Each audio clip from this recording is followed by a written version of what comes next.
Au sommaire de cette édition de l'actualité, procès des présumés terroristes, 4 dossiers annoncés, 3 jugés au cours de cette dernière journée d'audience.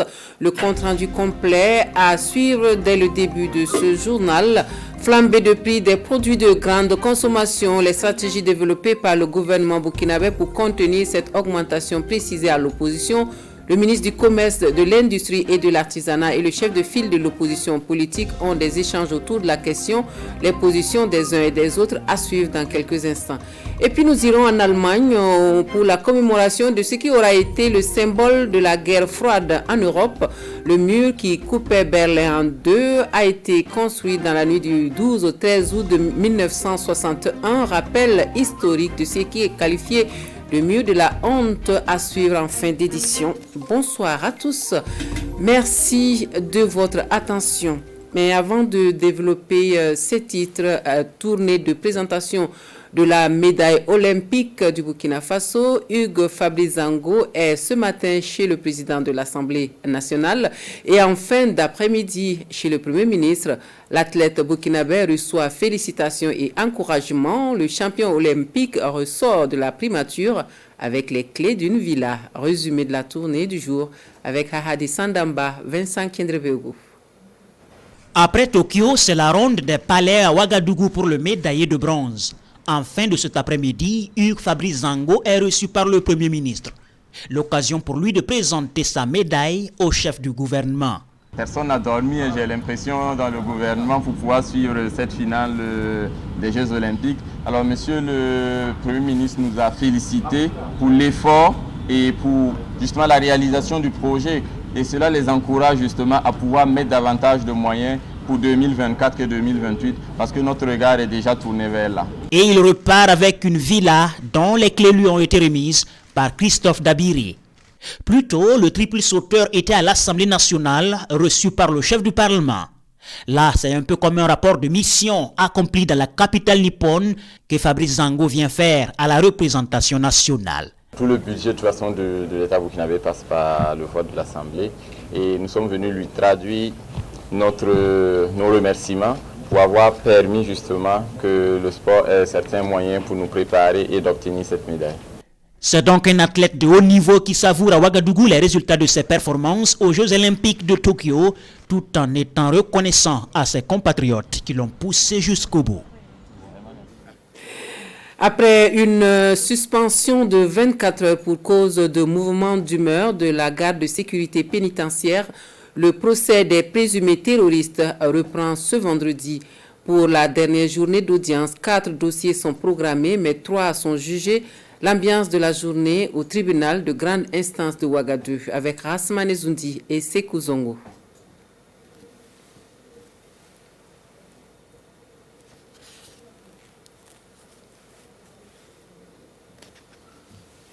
Quelques difficultés avec le reportage de Sekou Zongo. Nous l'aurons dans quelques instants au cours de notre édition. Nous allons poursuivre. Et tout de suite, nous allons au siège du chef de file de l'opposition politique où la matinée est consacrée à des échanges entre le CFOP et le gouvernement, notamment le ministre du Commerce, de l'Industrie et de l'Artisanat. Sur la table des discussions, la flambée des prix des denrées alimentaires de grande consommation au Burkina Faso. Aruna Kabouré donne des précisions sur les stratégies gouvernementales pour éviter une crise alimentaire devant une opposition qui insiste sur les raisons qu'elle a de s'alarmer. Les positions sont consignées dans ce compte-rendu de Kwalenebi et Nyarkiteda. Hausse des prix des produits de première nécessité. Le CFOP veut comprendre pourquoi subitement cette augmentation de façon exponentielle. Le ministre du Commerce est justement dans ces locaux pour en parler. Et selon Aruna Kabouré, cette situation est d'origine exogène avec une importation de plus de 70% de ces produits de grande consommation en question. Avec la situation de déréglementation au niveau donc des coûts du fret, des bateaux et la disponibilité de conteneurs, ils font que nous sommes en tout cas victimes donc de ce choc exogène. Il est important que nous continuions effectivement donc de partager ensemble les informations et que le gouvernement puisse faire des efforts supplémentaires pour continuer à juguler la situation. Et je voudrais retenir en plus de cette rencontre que ce phénomène effectivement donc qui est à la fois qui impactent le plan national mais qui est sous-régional, mérite aussi qu'il puisse avoir donc des réponses sous-régionales et des réponses en tout cas au plan international pour que les pays de l'UEMOA, de la CEDEAO puissent en tout cas organiser l'ensemble d'outils donc, en matière donc, de flotte. Pour y faire face, l'exécutif développe des stratégies résilientes résolument tournées vers la production locale. À titre d'exemple, l'État met les moyens pour booster certaines industries et certifie les produits locaux.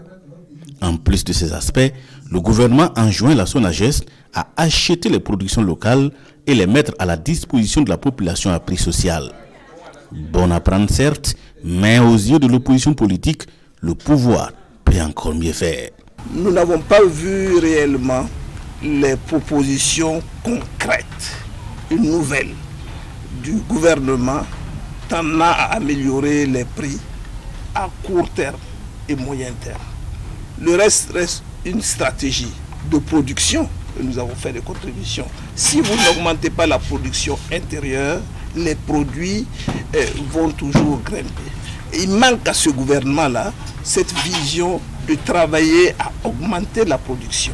Et c'est là où nous avons attiré l'attention du gouvernement à réfléchir et à prendre les dispositions idoines, conséquentes. Néanmoins, les deux parties ressortent de la rencontre fortifiée. Le ministre Kaboré note avec satisfaction la disponibilité du chef de l'opposition politique et surtout ses contributions à faire bouger les lignes. De son côté, Edi Komboigo invite le gouvernement à être imaginatif et créatif. C'est en cela que son institution l'appuiera pour le développement du Burkina. Et en marge de la rencontre avec le ministre en charge du commerce, le chef de file de l'opposition politique réagit à l'interpellation de Pascal Zaïda, membre de la coordination nationale des OSC pour la patrie, par la police judiciaire. Écoutons Edi Komboigo. Le Burkina Faso est un pays démocratique. Il y a une constitution. Les libertés d'opiner sont données à tout un chacun par notre constitution. Opiner ne veut pas dire appeler à une insurrection. D'ailleurs, eux, ils sont venus comment? C'est pas une insurrection, non.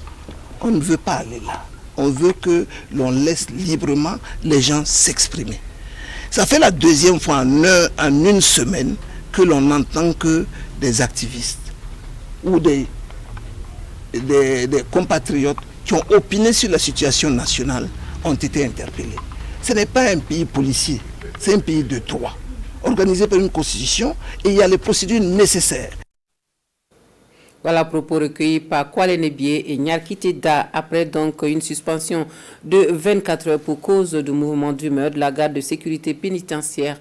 Le procès des présumés terroristes reprend donc ce vendredi et pour cette dernière journée d'audience, 4 dossiers sont programmés et 3 jugés. Voici pour vous l'ambiance de ce jour au tribunal de grande instance de Ouaga 2 avec Rasman Ezoundi et Sekou Zongo. L'élément est fin prêt, nous pouvons le suivre. 4 dossiers sur la table de la chambre criminelle du tribunal de grande instance Ouaga 2 ce vendredi. 4 dossiers à juger pour des faits de terrorisme, d'association de malfaiteurs terroristes, de détention illégale d'armes de guerre et de munitions, de destruction volontaire de biens, le tout en relation avec une entreprise terroriste. Kassoum, 31 ans de nationalité malienne, est appelé à la barre. Il est l'un des présumés auteurs de l'attaque de la brigade territoriale de gendarmerie de Bourzanga en novembre 2017. Dans le PV d'instruction lu publiquement, Kassoum reconnaît appartenir à un groupe terroriste de 15 membres, répondant du groupe terroriste Ansarul Islam de Malam Ibrahim Diko. Il y avoue également avoir participé à l'attaque de la brigade territoriale de gendarmerie de Bourzanga. Coup de tonnerre, le présumé terroriste à la barre nie en bloc les faits qui lui sont reprochés. Êtes-vous fou? Question du président du tribunal à l'endroit de Kassoum. Je ne suis pas un fou, mais je ne suis pas totalement normal. Murmure et rit dans la salle.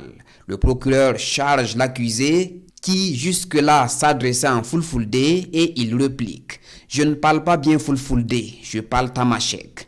Dans son réquisitoire, le ministère public notifie au tribunal que l'accusé, depuis son arrestation, sa détention à Kongoussi, jusqu'à sa présentation au juge d'instruction, s'est muré dans le silence. Cela fait partie de sa ligne de défense. Après examen, Kassoum est déclaré coupable d'association de malfaiteurs terroristes, de détention illégale d'armes de guerre et de munitions et de destruction de biens publics. Le tribunal le condamne à 21 ans de prison ferme, dont 14 ans de sûreté et 2 millions de francs CFA d'amende. Un autre prévenu terroriste à la barre, Ousmane Moussa, de nationalité burkinabé. Il est jugé pour sa présumée participation à l'attaque terroriste de la mine d'or de Belaourou en mars 2017. À charge contre lui, son téléphone portable et sa carte SIM retrouvées sur le site après l'attaque terroriste et ses déclarations au cours de l'instruction dans lesquelles il reconnaissait être membre du groupe terroriste Ansarul Islam de Malam Ibrahim Diko. Visiblement diminué physiquement, l'accusé répond aux questions des juges, tantôt debout, tantôt assis sur une chaise.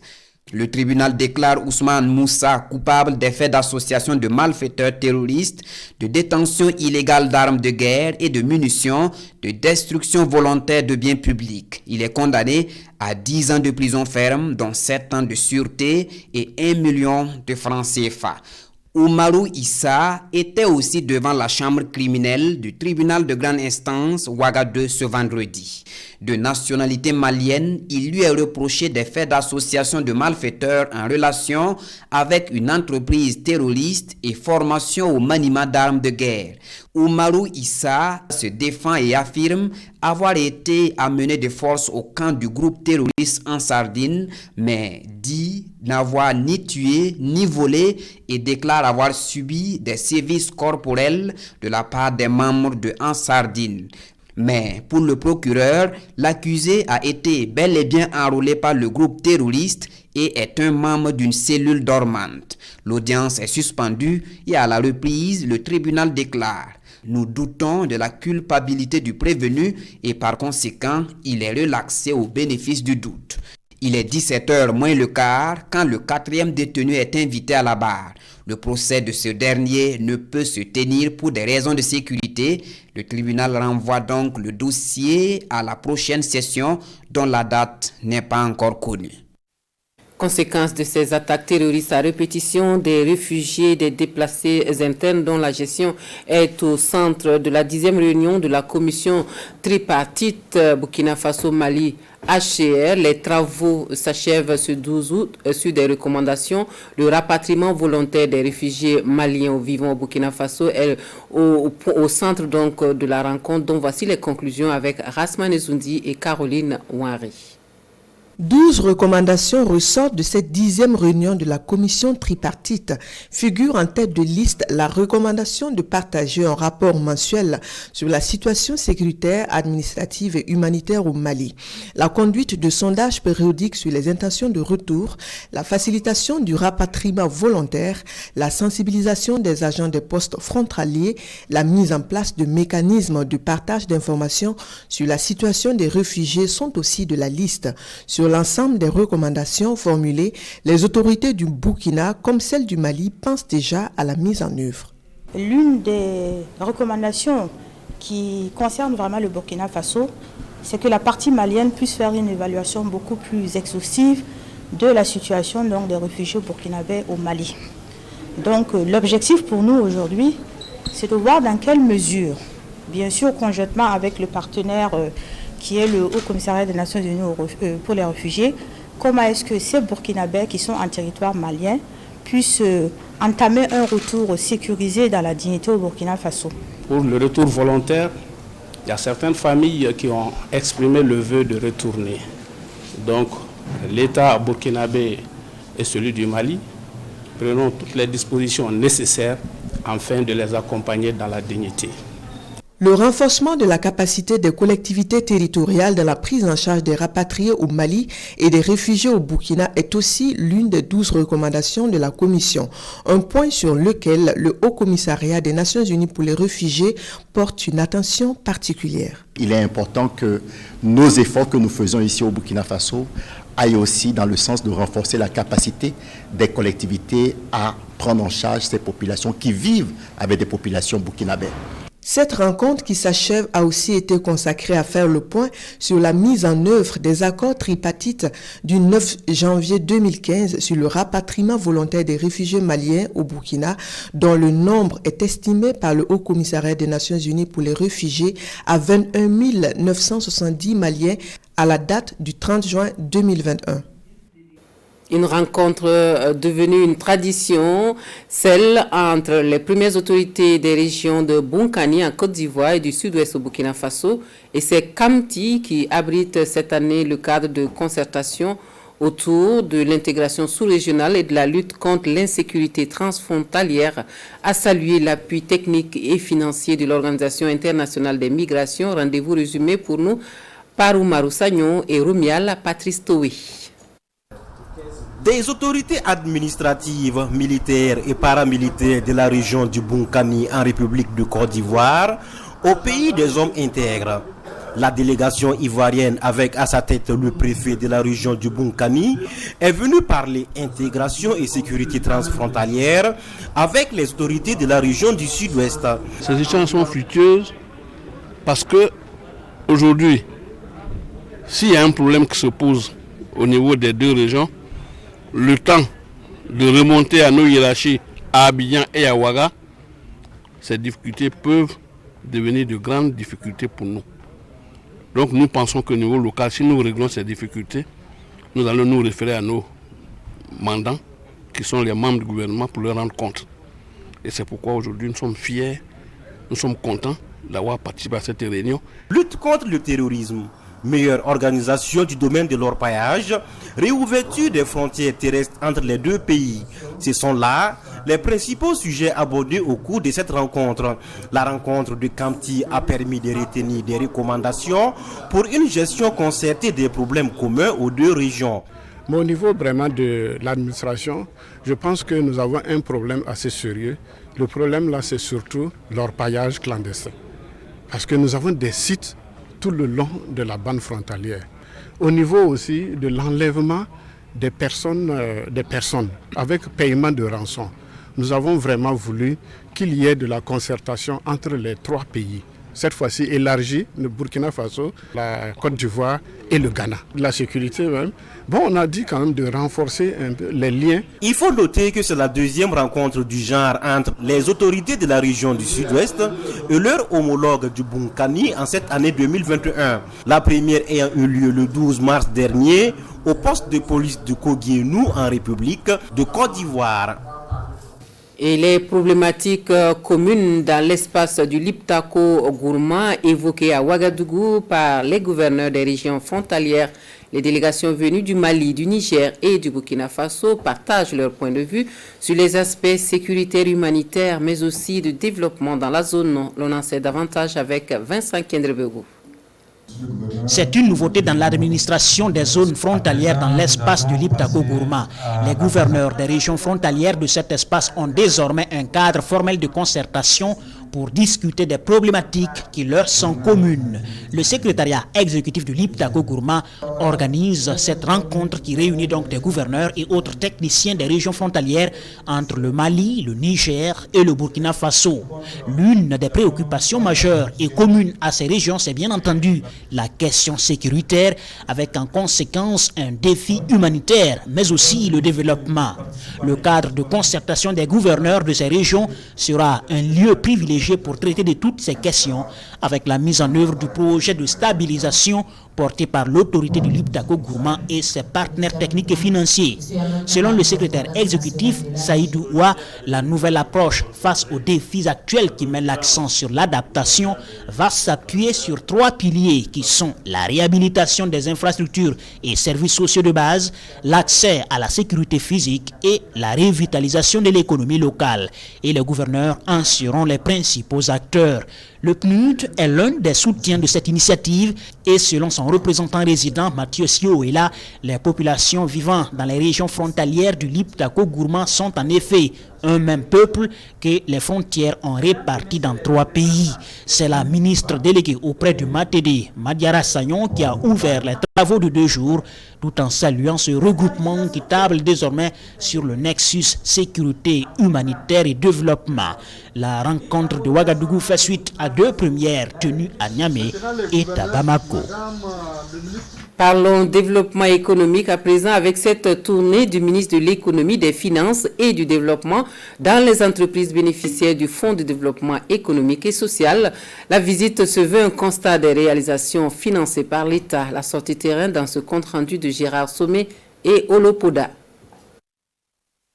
Le ministre de l'économie, des finances et du développement sur les traces du FBDS, le Fonds burkinabé de développement économique et social. Lassane Kaboré veut s'assurer de la bonne exécution des projets financés par le dit fonds et surtout encourager les bénéficiaires. On nous connaît plus dans la mobilisation des ressources, mais on ne met pas en exergue suffisamment l'action du développement. Et le Fonds burkinabé de développement économique et social, qui est un bras donc financier du ministère, travaille justement à accompagner toutes les actions de financement de l'économie, de structuration et d'accompagnement, surtout de projets que nous estimons très importants pour notre pays, mais qui effectivement dans leur structuration peut-être n'arrivent pas à avoir l'appui nécessaire du système bancaire classique. Donc le Fonds burkinabé vient comme un effet de levier pour permettre justement à ces projets de pouvoir donc évoluer. Créer des entreprises viables qui participent à l'émergence d'une économie moderne, c'est le credo du FBDS. L'appui et l'accompagnement apportés par le fonds aux porteurs de projets innovants ont permis l'éclosion de plusieurs petites et moyennes entreprises qui séduisent par leur business plan autant qu'elles font espérer en termes de création d'emplois. Nous avons traversé des difficultés au départ. Et donc avec le Fonds burkinabé de développement économique et social, l'activité aujourd'hui est en marche. Et nous intervenons donc dans le secteur de l'agroalimentaire. Nous avons eu un appui conséquent qui avoisine à peu près 1,5 milliard à 2 milliards, sinon plus. C'est une occasion pour moi de dire merci au Minefid, dire merci au FBDS pour la vision qu'ils ont d'accompagner les structures qui ne sont pas des structures à financement classique. Vous savez que la culture a un double rôle, un rôle de développement et un rôle économique. Comme eux, Isiaka Sanfo est heureux d'avoir sollicité l'appui du Fonds burkinabé de développement économique et social dans la mise en œuvre de son projet de construction d'une usine de fabrication de seringues et de gants chirurgicaux. Tout est faisable par l'homme. Quand tu crois, tu peux réaliser. Ça fait près de 10 ans que je suis sur ce projet. Et voilà un gouvernement qui est venu, qui a compris qu'il faut carrément accompagner des choses comme ça. Et nous sommes là aujourd'hui. D'ici février, vous allez venir ici peut-être à la pause, et à l'ouverture avec le gouvernement. Vous verrez que c'est un joyau que l'Afrique de l'Ouest commence à féliciter. C'est véritablement avec fierté que je constate que le soutien qui est apporté se matérialise et se concrétise.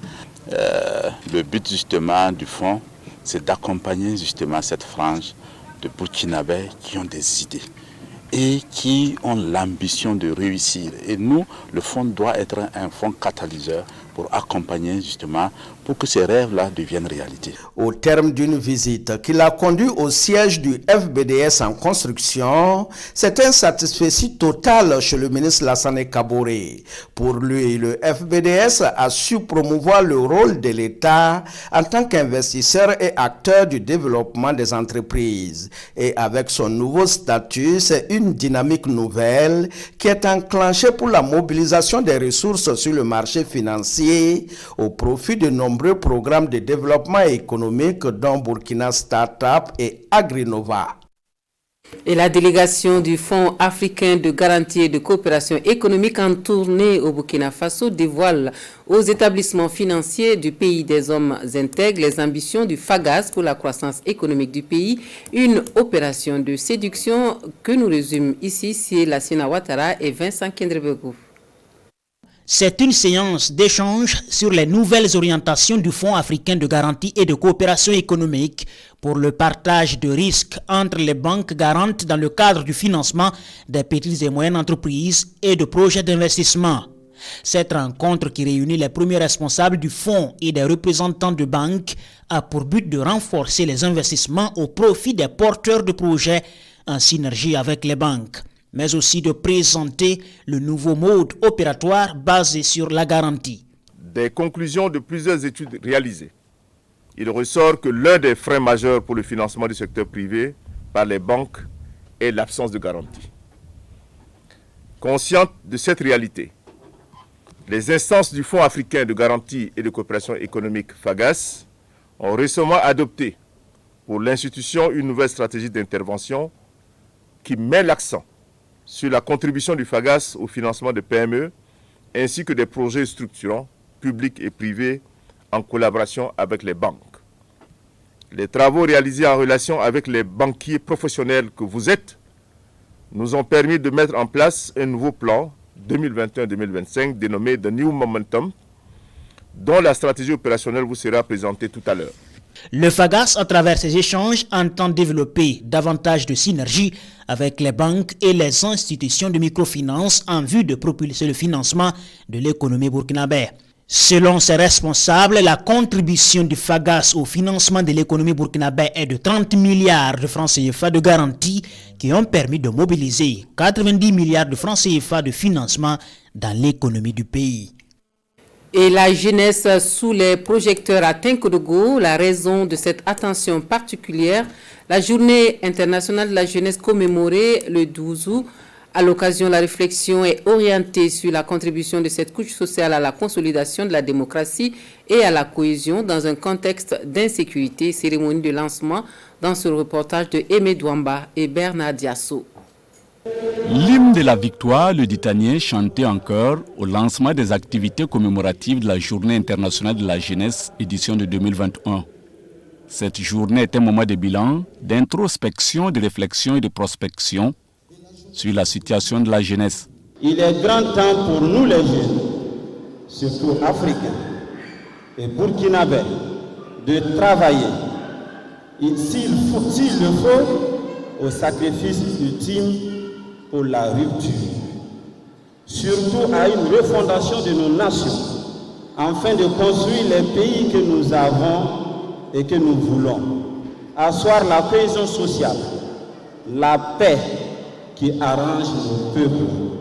Le thème de la présente célébration, contribution de la jeunesse à la consolidation de la démocratie et à la cohésion sociale dans un contexte d'insécurité, est un thème d'actualité et opportun. Et j'ai demandé à l'ensemble des jeunes d'être résilients, à l'ensemble des jeunes d'être persévérants, à l'ensemble des jeunes de voir que seule la cohésion, seule l'unité d'action pourrait donc nous sortir dans les difficultés dans lesquelles donc nous sommes aujourd'hui.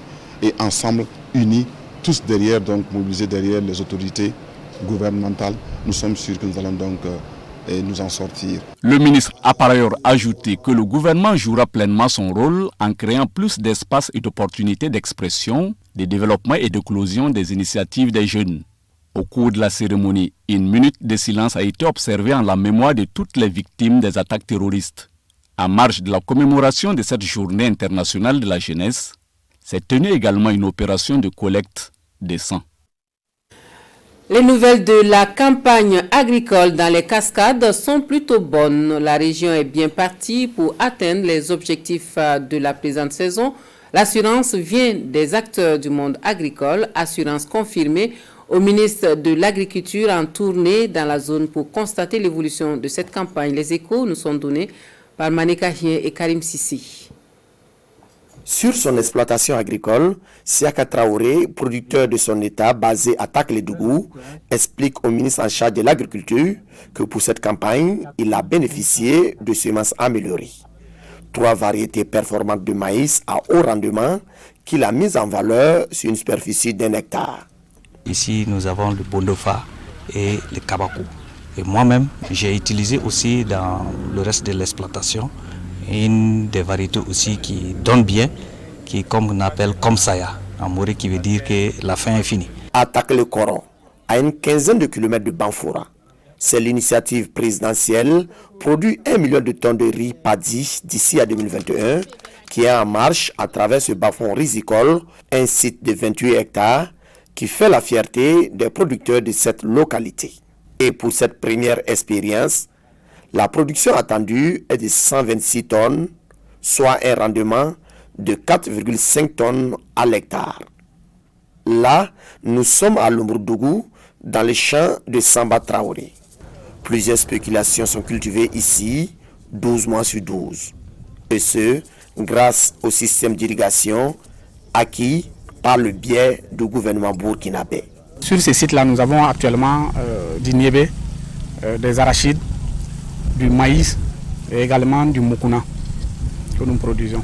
Avant, on pouvait, sans ce système-là, on se retrouvait autour de 3-4 millions par an comme marge bénéficiaire. Mais actuellement, on se retrouve autour de 10 millions. Cette sortie de terrain a permis au ministre en charge de l'agriculture et à son staff de prendre le pouls de la campagne agricole, mais aussi d'évaluer l'impact des différents apports de l'État au monde agricole.